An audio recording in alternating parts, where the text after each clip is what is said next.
Hello, historical, costuming, and period drama family. Today we're going to be talking about Bridgerton, and for context, at the recording of this, Bridgerton has not yet come out on Netflix. I'm so excited for the show. Not only is the cast really diverse, but this could signal a trend in more romance novels being adapted for the big and small screens. Now, I could go on about how romance novels are always the top-selling genre no matter what the economy is like, and how the genre has changed a lot from like Fabio in a flowing white shirt, grocery counter checkout kind of genre, but that's not what we're doing today. Today I want to talk about some of the gatekeeping I'm seeing in parts of the community. Not all, but parts of the historical costuming and period drama community. So please just give me a few minutes of your time. What I'm trying to do is give you context to the gatekeeping that's been happening in the community so that we can call it out and think about it, and this is not to just individually roast people. I'm making this because some racist things have already been said and there's already been gatekeeping in this community. And I'm giving you, the allies, the folks who said all year that you want to be there for the POC folks in the community, some context of what's been going down so that you can call it out and we can all make this a better community together.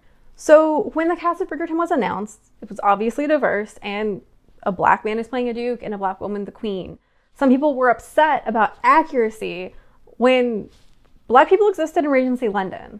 So that statement in itself is really racist and not okay.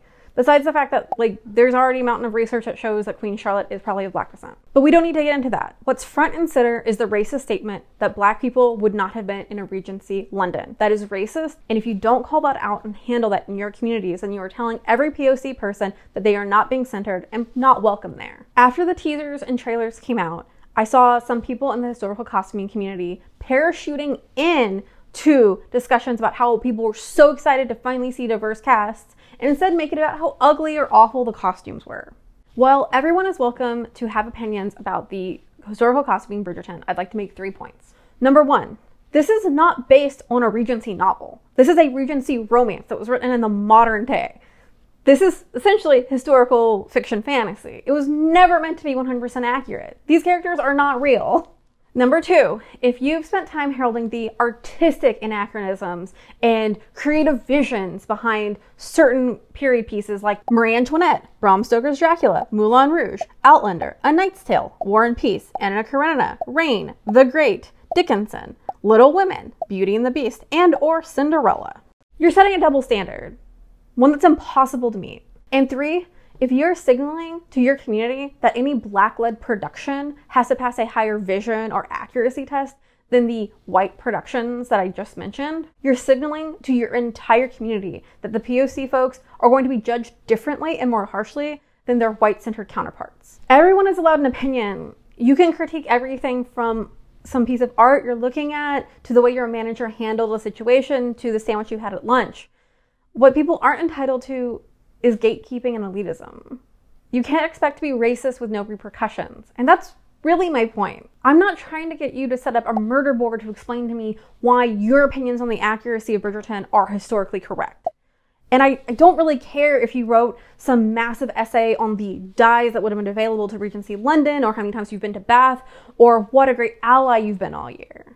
That's not what we're talking about today. I'm just saying that there's already been a clear delineation in how some people in the community are judging the accuracy and vision of Bridgerton when compared to how they also feel about fan favorite white-centered films. Now, if you're uncomfortable with what I'm saying, I don't want this to feel like an attack. I'm seeing an issue in the community and I'm critiquing it because I know we can do better. Trust me, anyone who knows me will tell you that if I spend any of my time, effort, or energy on a community, it's because I love it and I know it can do better, and I know that we can do better and become more welcoming, because this is how we get bigger and better together. What I'm saying is, choosing to be a gatekeeper, to be racist or sexist or any way bigoted is not okay, and it makes this community not welcoming, and it needs to be called out.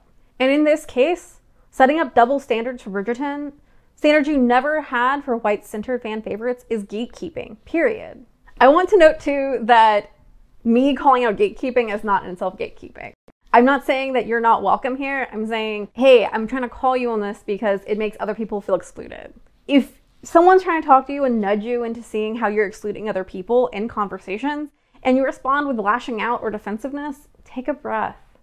This isn't about trying to kick you out of the community. It's trying to say, hey, I want you to see what you're doing and how you're making others feel, because we're a community. We're trying to do this for us, because the only way that we can make a better community is together.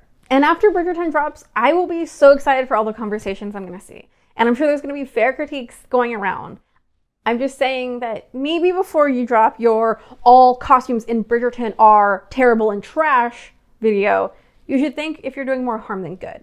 I'm also in the Star Wars community, and a few years ago, the I'm critiquing everything nitpicky video became really popular. People have made whole careers off of the takedown video, and it's created really toxic spaces.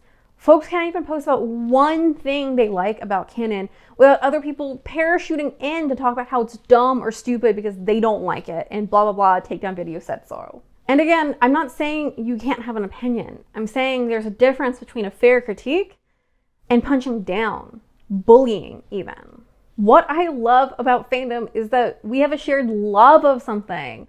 I love that I can talk to my Jane Austen family about our favorite heroes or adaptations. I love that I can talk to my historical costuming folks about like our latest project and like trying to stash bust this year.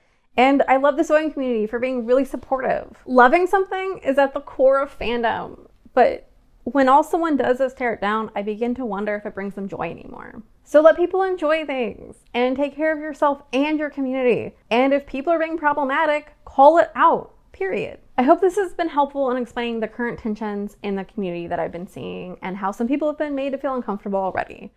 When Bridgerton comes out later this week, I can't wait to talk about it with all of you and to share like all of our screen caps of our favorite moments and costumes, because that's the best part of fandom, talking about the things that we have collective love over. And if you don't yet have plans, I'm going to do a little live tweet of it on Friday at 10 a.m. Pacific time. I know it's early for like us, but whatever. It's brunch at Bridgerton, and you can use the hashtag Bridgerton brunch on Twitter to join. Otherwise, I'll see y'all later and enjoy your costuming wonderland.